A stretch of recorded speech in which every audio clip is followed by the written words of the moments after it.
ಗುರುಗಳೇ, ದೇವರು ಅಂದ್ರೆ ಏನು ಮತ್ತು ಯಾರು?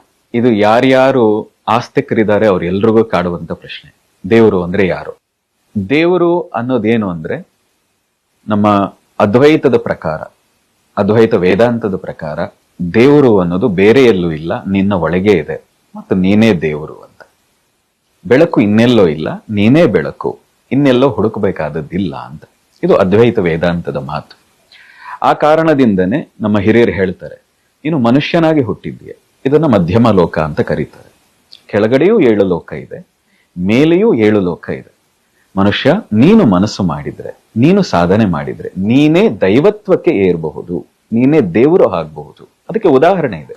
ಪ್ರಹ್ಲಾದರು ಕೂಡ ದೇವರಾದ್ರು, ಅಂದ್ರೆ ಇಂದ್ರ ಪದವಿಗೆ ಏರಿದ್ರು, ದೇವರಾದ್ರು.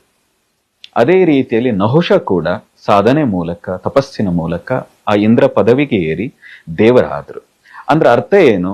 ದೇವರು ಅನ್ನೋದು ಈ ಜೀವಕೋಟಿ ಯಾರ್ಯಾರಿದೆಯೋ ಅವರೆಲ್ಲರೂ ದೇವರೇ.